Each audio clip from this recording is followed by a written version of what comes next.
Badge, podcast here at the Monroe County Sheriff's Office in Rochester, New York. My name is Todd Baxter. I'm the Sheriff of Monroe County here with my partner, Tiz. Hey, how you doing, sir? How are you? Doing good. Good. Glad to be here another day. I was looking at it, and this is number 132. I was looking at the cookies too, but you're pointing at the cookies, but talking about the episode number on the sheet. So, which one's your priority right now? Well, right now, the cookies, getting the importance of this podcast out. Right, but I'm getting desensitized by these cookies over here. So we're going to get into the podcast here in a second called the Coffee Connection. There's a reason because there's a lot of connections in this room, but we have to digress just a bit and talk about football just for a second. Tiz, I know you run a podcast about the Pittsburgh Steelers, and I should start doing one on like therapy for Buffalo Bills fans, some kind of post-traumatic or something like that.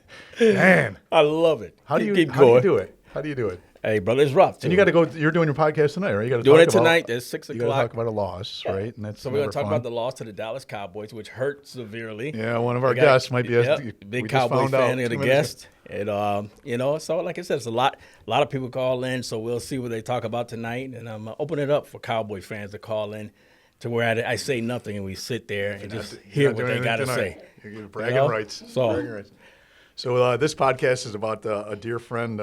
We've been talking for a couple years now, and Joy from Coffee Connections. And I was just out visiting her store the other day in the mall, and I was like, man, that would just be a wonderful podcast. Just people to hear our stories together, and your story about what you do and what you've done, across your life.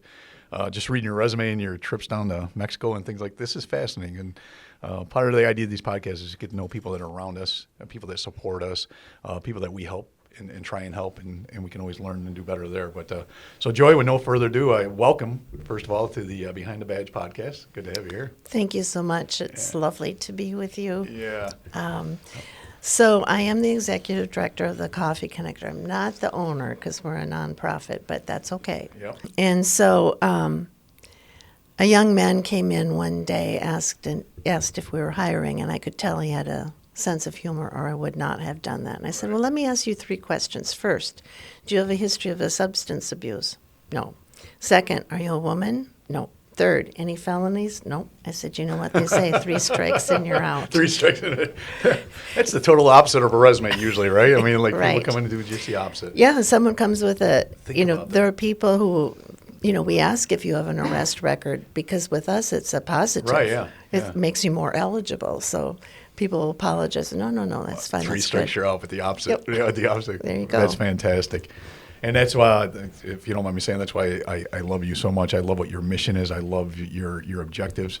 You're a pit bull, and sometimes we see things different. Border collie. Yeah, border collie.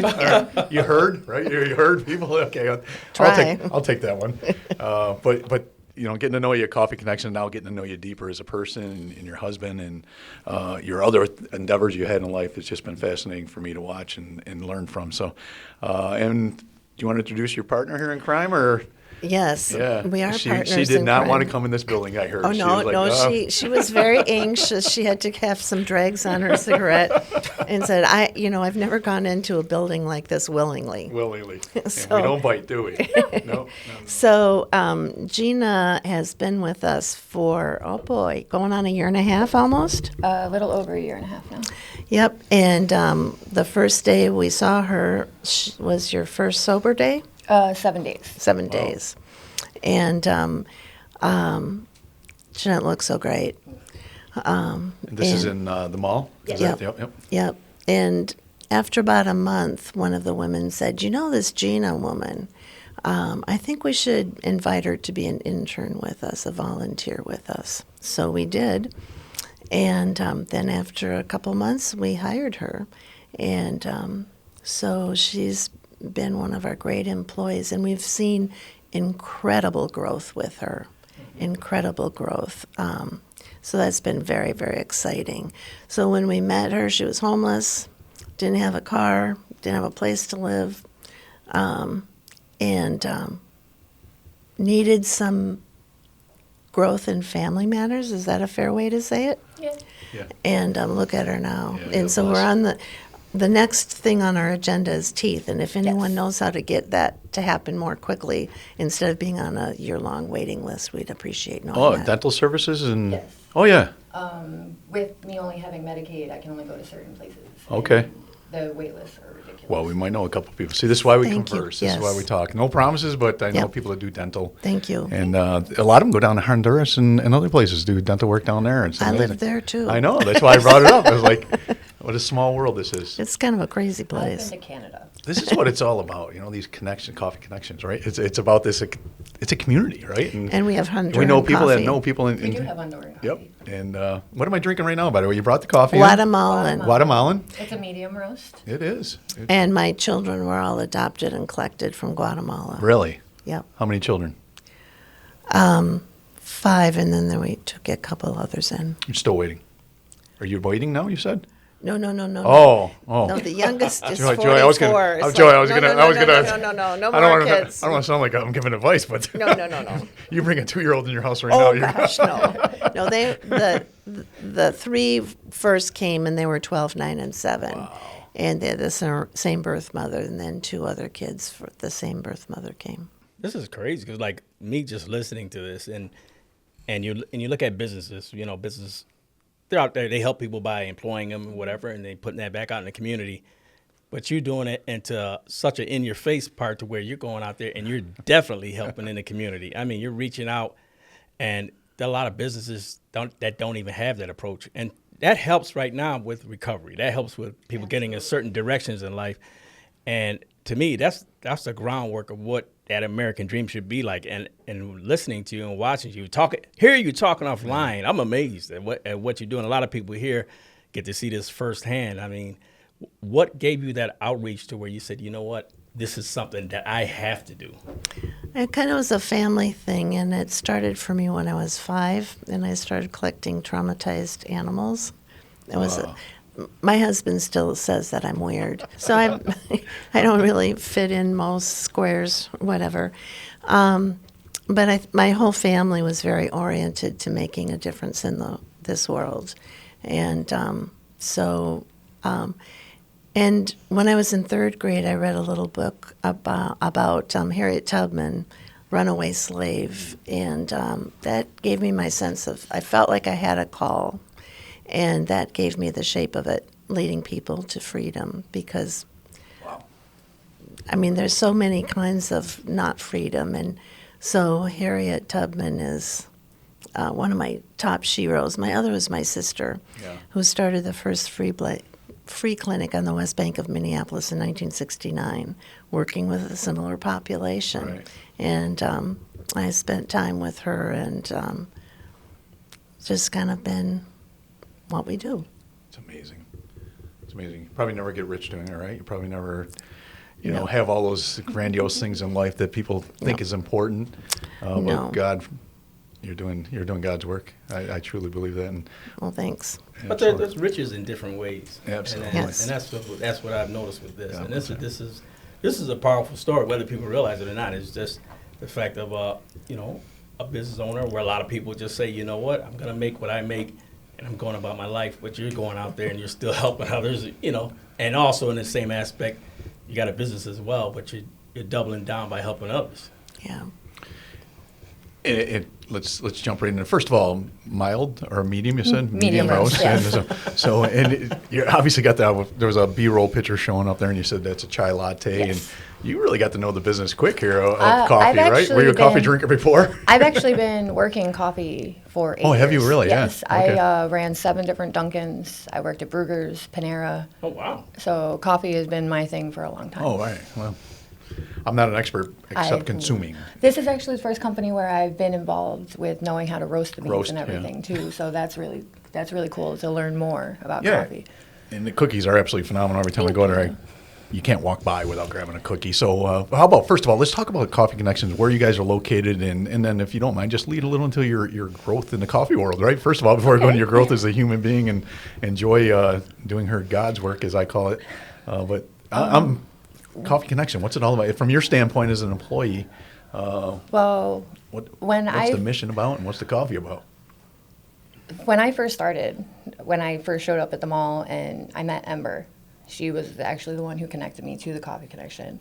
And we talked about like the premise of it, and with me just starting out in recovery, I was very weary about getting back into the workforce because I actually quit my job so I didn't mess up my professional career when my Gotcha. addiction started. So once they told me what the basis was about, I had never heard of a women's based program before. Right. So, and I've been a feminist since I don't know how long. Like, I love everything about it, empowering women, all that. So once I learned the premise and I gave Ember my resume, she emailed Joy. Advocated for you. Yes, like it was like a 13-point email stating why I should be in the Coffee Connection. And then once I started and I got the basis down, I started baking immediately. And baking is a passion of mine. I love it. I've been doing it since I was like 3 with my grandmothers. And so being able to bake and just be creative with it, I actually implemented banana bread when I first started, and now I can't stop baking it. Yeah, Everybody, yeah. I bake about 4 loaves a week. I don't think I've had that there yet. Man, you can move. Cream Oh, cheese I do. frosting. Yeah. Not too sweet. Gotta be. It's be just mostly cream mild cheese with some powdered sugar, but it is mostly cream cheese. Yeah, we digress really quick in this show, don't we? You had a great story going on. I got to get into the frosting conversation, but so continue on, please. So, and then the baking and Yes, the baking has been a big thing with me. I've been told that I have to dial it back with my creativity because I take it a little too far. give me. I got to hit it. Well, What's an example of that? What Well, is it? well, here's the deal. If people would give gonna us partake in one hundreds bite. of thousands of dollars, we would pay her to be as creative as Right. she wanted. Right, but you can't I afford. did. No. I tried to Good point. do. I tried to keep doing like different kinds of banana breads. Right. Like I made a mango strawberry banana bread with fresh mangoes, fresh strawberries. And it's just with the ingredients, it's a little tougher, so they're a little bit more expensive. But so I keep it normal for the most part. And we have gluten-free. We do have Yeah. gluten-free options, yes. Which is nice for me because I'm gluten-free. her favorite. She loves eating frozen Rice Krispie treats. Just to let you Well, know. my favorite is the frozen the peanut peanut butter butter. chocolate chip gluten-free cookies.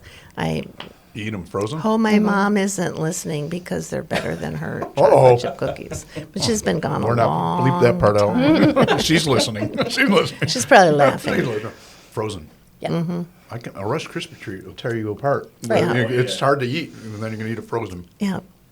Now I got to try one. How many individuals have you helped, during your duration of, and from the inception of Coffee Connection? Well, I'm also clergy, so I've been working with people with addiction for decades. And I started a program called Project Empower, and I brought that to Liberty Manor for 5 years. That's the most intensive, restrictive, long-term inpatient program for women with addiction. Many of them were there in lieu of jail or prison. And one of our most recent graduates, that's where I met her, is in 2008 or 2009. Barb. Yes, Barb. And then Nancy Sawyer Molina, who actually founded the Coffee Connection. It was August 23rd, 2001. She asked me to come in and said, don't make any more connections for me because I think we're closing. And I said, I don't think so. And I went home and I told my husband he better sit down because I had something crazy to tell him. And I said, this is what Nancy said, this is what I said. And then he said, you're right, it's crazy, but I think it's the right thing to do. So we finished the paperwork September 23rd and then took over in November full-time, And that was the South Ave store, or that Yes. was What year was that? 2011. Wow. I said I'd give it 10 years. It's Yeah. been 13. Yeah. Again, you're doing incredible work. And then where's the mall come about in this story? That's an opportunity that It's an came up and interesting sounded- story. Yeah, so you We opened a were second store in the lured mall. there by the mall folks. And we talk about the Marketplace Mall, just to confirm what we're talking about. I don't think I Yes. mentioned that. If it could be what called a mall. mall. The mall. Yeah, there's not much there, and there's not much in the food court, but we have our commercial kitchen in the food court, and we do catering as well, but we have quiche and paninis and salads and soups. And All we make, homemade. Yep, Yeah. From scratch. yep. And no artificial flavors, colors, or preservatives. If you give me a lot of money, I'll make it organic too.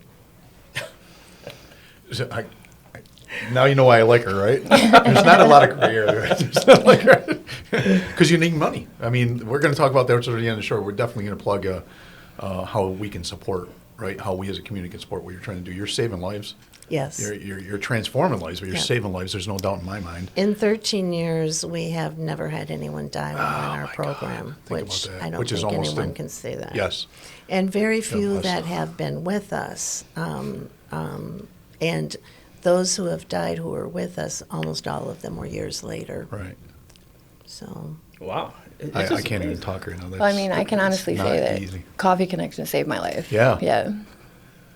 and I it's will, a life worth Well, yeah, saving. it was, oh, God bless. Yeah, Yeah. absolutely. Every life, and just sitting here sitting with you. But that's how fragile this whole thing is, and people don't get it. You know, Right. they don't understand the world of addiction, and you know, I try and explain it. And I think we're all addicted to something. We all have an Yes. addictive Yes. personality. Absolutely. And if you had, you know, the way you were raised could help, you know, foster that. But I'm not going to get into your world. I'm stepping in places I don't want. I grew up in a workaholic Yeah, yeah, family, and yeah, I yeah. did inherit that. Yep.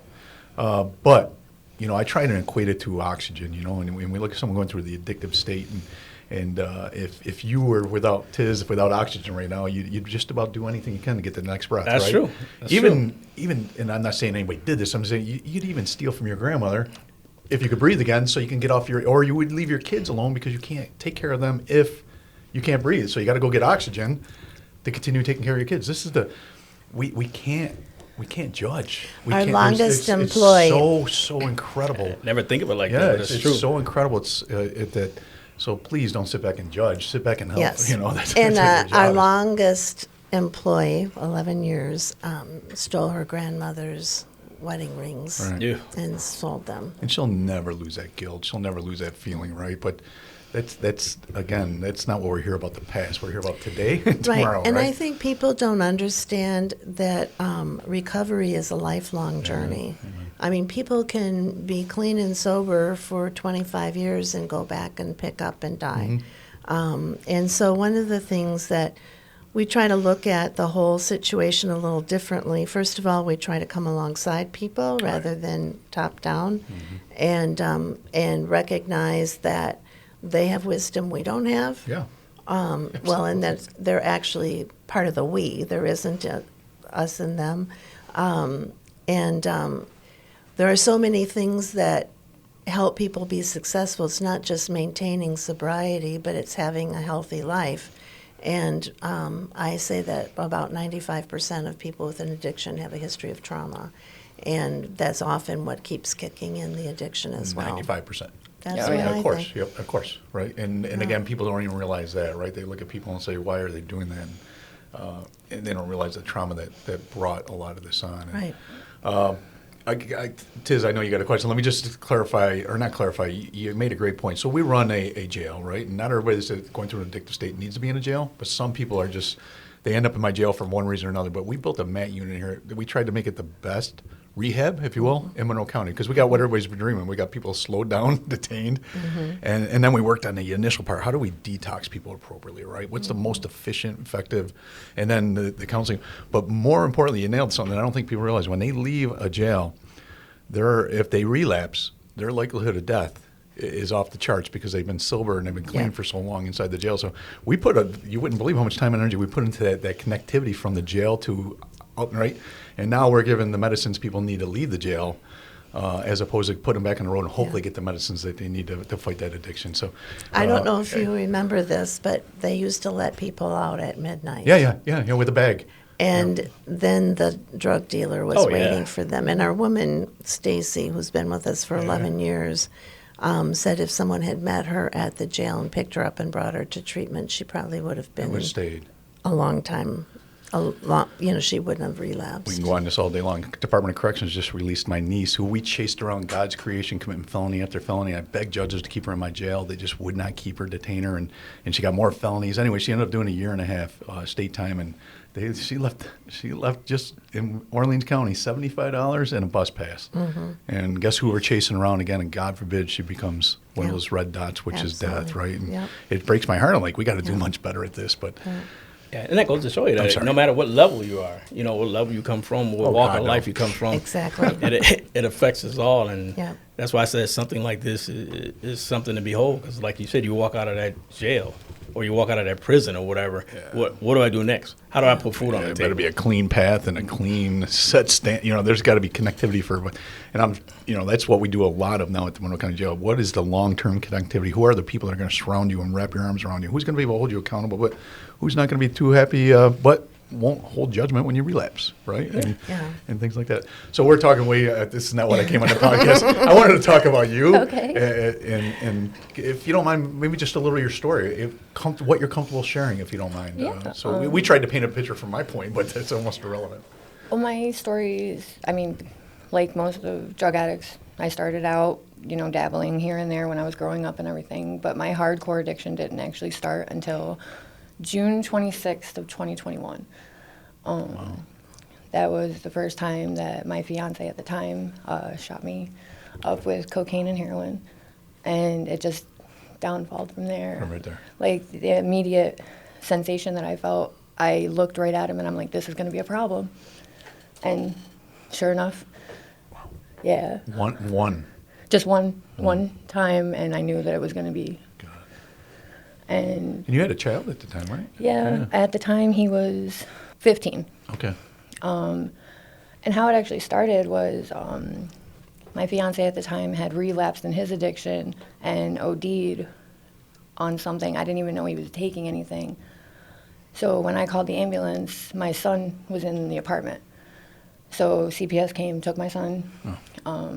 It was the first time I've been raising my son by myself for his entire life. So this was the first time that I had ever lost him, and it killed me. Mm-hmm. Luckily, he was right downstairs in the apartment complex with my parents, but it's still, and my fiance used that to get me to try, because he knew if I didn't do it, he'd have to quit. Wow, manipulation. Wow. So, And it's kind of funny because someone who worked with you from CPS is now on yes, our board. The emergency CPS worker that came out that night just happens to be Shawanda, who is now a part of our board, and it was just like a full circle thing. But my addiction got worse and worse. Obviously, I was with my fiance still at the time, so he was keeping most of the drugs away from me, doing more than I was, obviously. Right. And then he up and left me when he was being evicted from his apartment and decided to go to Florida, where his father could pay for his recovery, because his father is a multimillionaire, so he had support in that way. But that just up and left me not knowing what to do with myself. Right. The man that I thought I was going to spend the rest of my life with left me addicted to drugs. Wow. And so I just went hard, all by myself. Like, I was doing drugs by myself in my apartment. My son was still living with my parents. Mm-hmm. So I was upstairs doing, you should never do drugs alone, but that's all I wanted to do. I didn't want to be around anybody. Even your boy. Even my son. That's very common for people when the addiction gets to that point, is they're not going to parties anymore. They're not going to the bar anymore. It's not a social thing. No, Right. they're doing Mine it by was never a themselves. social thing. Right. Yeah. It's not a social thing. Right. I never hung out with a bunch of people doing drugs and all that kind of stuff. I was by myself or with my fiance. It's just our stereotypical Oh, thought, right? Of they're just partying a lot. Oh, They yeah. get addicted via partying. This is way past party. Yeah. Oh yeah, and then I moved back in with my parents, thinking that would help. It didn't. I was living in the living room, didn't have any of my own privacy. Mm-hmm. I was sneaking around, trying to manipulate my parents into giving me money, all different things. I actually got arrested for the first time in Macedon Walmart, and that was my first interaction with police in that way. I ended up being charged with petty larceny. I got something for dismissal. ACD? Yeah. Mm-hmm. And I actually was good. I didn't do anything illegal for 6 months, but I was still manipulating other people. Right. So once, come to find out, my dad stopped paying rent in 2020. So we ended up being evicted from that apartment in November of 2022. Mm-hmm. And that's when my addiction became a necessity. I needed to get high to go into stores to steal stuff to keep a roof over our head. So, because I had my parents and my son, and they needed a roof. That's all that. So I would literally... And now you're becoming the provider here Yeah. Well, Wow. I mean, I always have been, Right. for the most part. But for your parents too. Yes. Wow. Wow. And, Incredible. So I felt as if I had to keep going in order to keep a roof over our heads. And then I made the simple mistake of taking a sample from somebody because I didn't have any money, and ultimately ended up being fentanyl completely. And I only did like sprinkles, Right. and I ended up ODing. My son saved my life. Oh, jeez. He gave me CPR until the ambulance got there. And then I went to the hospital. I got out, and my son obviously wasn't there. He had gone to a friend's house to stay for a while because I thought that would be better. Well, all I wanted to do was die. So I went out and I bought an abundance of what I thought was cocaine and injected it, and it ended up being meth. And I had a psychotic break. Wow. And that was actually how I became sober.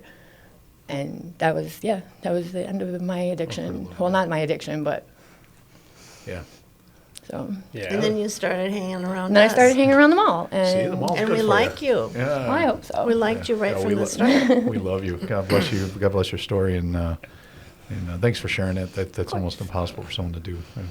That is huge, man.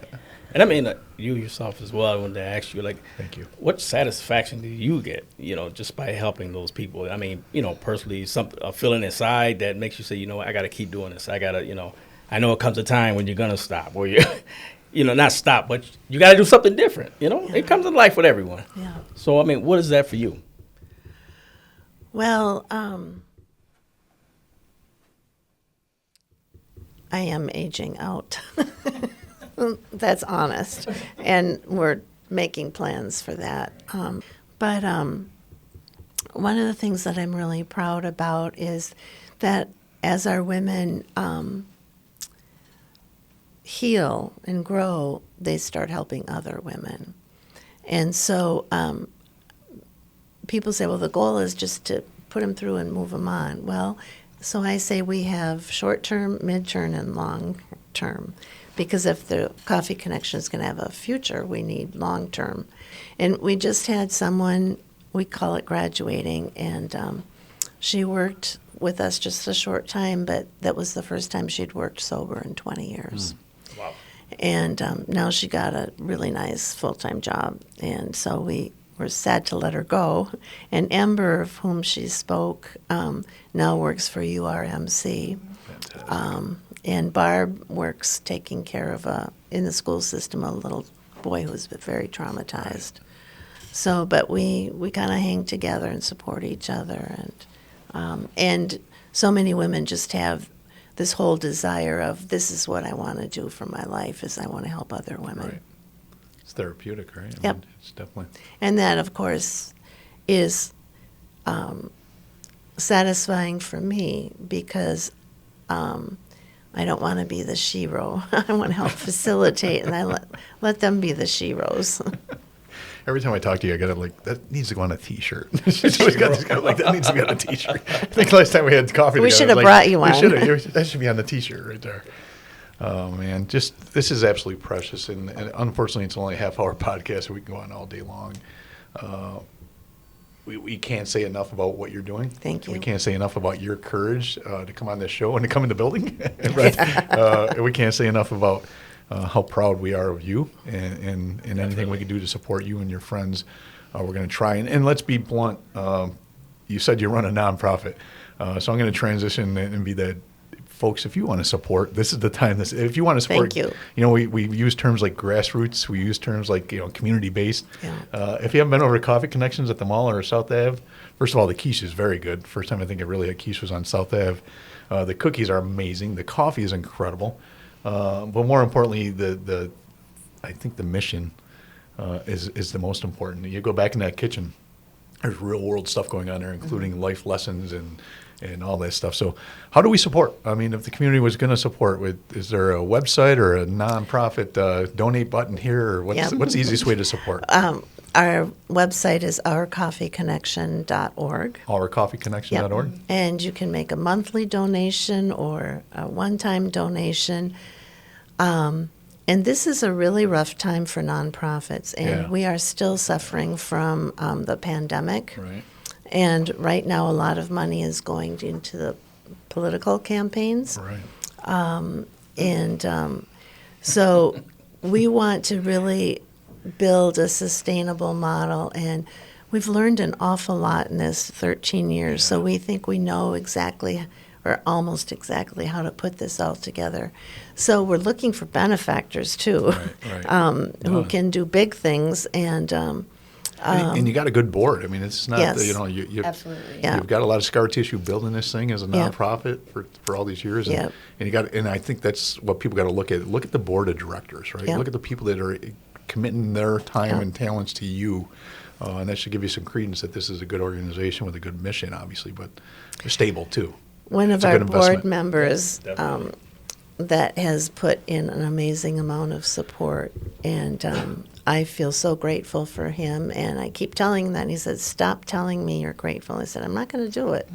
And he says, "Well, I just want you to know that I get more out of this than I give."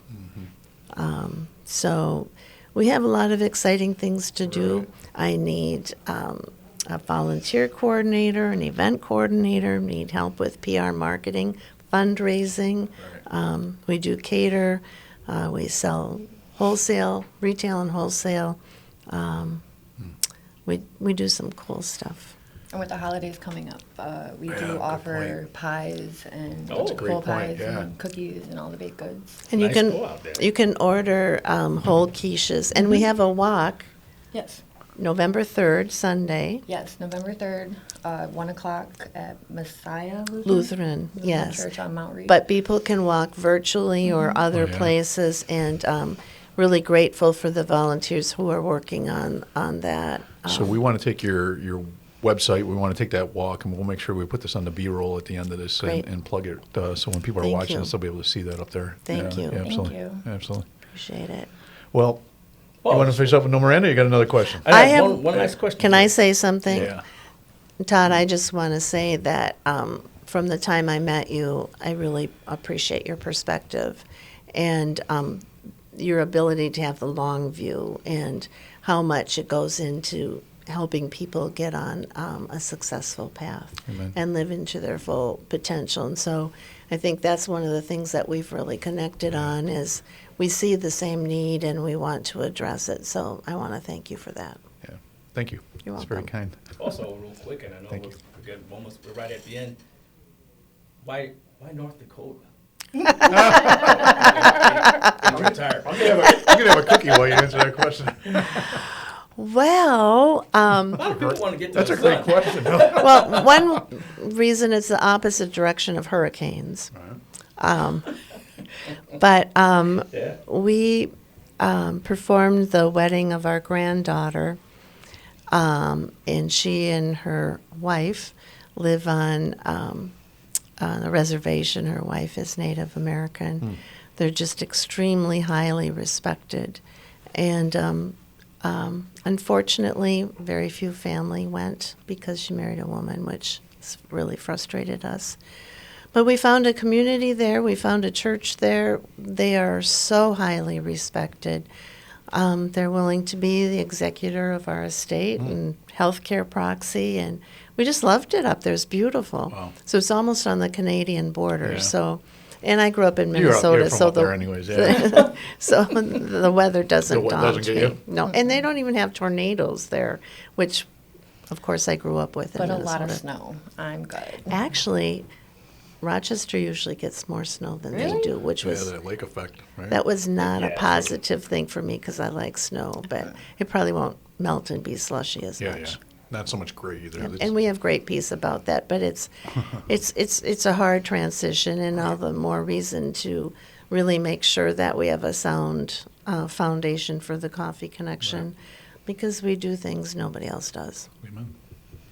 Well, I think we'll skip the no Miranda zone. Usually it's a time that we ask questions and you have to answer them. It's no Miranda. You don't have to write their names on it, but we're going to spare you that. Oh, I don't mind. You can Oh, ask really? me All right. anything. Well, all right. Tiz, I think she just challenged us. No Miranda zone. Here it comes. Here it comes. All right. So I know you've been to Honduras. I know you've been to Mexico. If you can go anywhere in the world, where would you go on vacation outside of those places you've already been? What's that one thing you want to do? Oh, there's so many places. But I am a labyrinth facilitator, and the cathedral in Chartres outside of Paris has a labyrinth that was built in the 11th century or 12th century. And I went there on a women's pilgrimage when I turned 50. So it's a place I love. But I love Mexico. Honduras is a little interesting, but I'd go almost anywhere. That's awesome. How about you? Anywhere you can go. I'd have to actually say Australia. Cool. I've always Down wanted to under, go huh? there, yeah. I think the whole premise of Australia was just, like, it was an island that was created for criminals, and it's Right. just, and it's become this beautiful place, Yeah. so I People just, spend money there now. right, People go to so some- much money. Exactly. Well, here's a question for both of you. What do you most like about yourself? Wow. It's a tough question. You want to start? It's one you never really think of. You know what I mean? Well, it's something that Yeah, I'm that's actually going to have to scale back on, and that's perseverance and not giving up. And my family, I'm almost 68. My brothers are 73 and 77. And we're all having a hard time hanging up the spurs. I'm glad that I have stuck in there. But I've maybe done a little bit too much. That's a very interesting stage of life too, especially with your type of personality, right? Like, Yes. yeah. That's a tough question, Tiz. I like it. No one wants to talk about themselves. I think, right, you never think about I think the thing that I like the most about myself is how hardworking I am. I will put my entire life into my job, especially if I believe in it. So, and it's actually passed on to my son now. Yeah. Yeah, he works as much as he can, being 17, but he's already on the path to key holder, and he loves his job, and he just loves working just as much as I do. So, Can I say something about her? It's no Miranda zone. You can do anything you want. Yeah, I like that. That's dangerous. We've had to hold your feet to the fire about a few things. And when you came to us, there were so many things in your life that were out of order and that you were not ready to let go of. And I'm not talking about drugs. You've been open to us challenging you, and you've been open to us loving you, and you've been open to grow. And, you can bring a horse to the water, but you can't make him drink, and she drinks Amen. the right stuff. The right stuff. There you go. The right stuff. That's good. Well, folks, I hope you understand a little bit more about Coffee Connection, the wonderful people in our community that are freaking doing the Lord's work. And I started the podcast out by saying that's what I think you're doing, and it's my perspective on all this.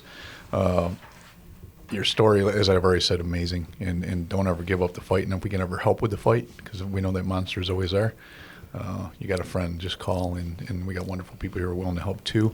Teeth. Yeah, we're gonna. As soon as I leave here, I'm gonna make sure I make that phone call and see if Thank you. there's. I appreciate if that. these folks don't know, maybe they do know someone because they're in that dental world. So, Great. Thank you. and if we can, just anything we can support, and I hope the community understands this is one community, right? We all have different functions, and we're in law enforcement, we run a jail, blah blah blah. But that doesn't mean we don't have empathy and compassion. That doesn't mean we don't have an opportunity. Some people don't. I pray for my niece that she ends up back in my walls, And I walked a guy in yesterday as he was coming to visit his son. And he says he's right where he needs to be right now. Yes. He was coming to visit in the jail, and that's not the solution to the problem. It's No. it's just a tool towards the solutions. And- Someone said to me, now I know why Joy is glad when she hears someone's in jail, Yeah. And it's because not- they're alive. It's Right, not your they're dream alive. by any means, Yep. but their sobriety, and those people in that jail are. You got me tearing them down. Their heart's in it. That, They truly believe, and the way we used to just detox people in the jail, just Yes. oh my Cold God, turkey, yeah. right? Cold turkey, yeah. It's just it's all changed.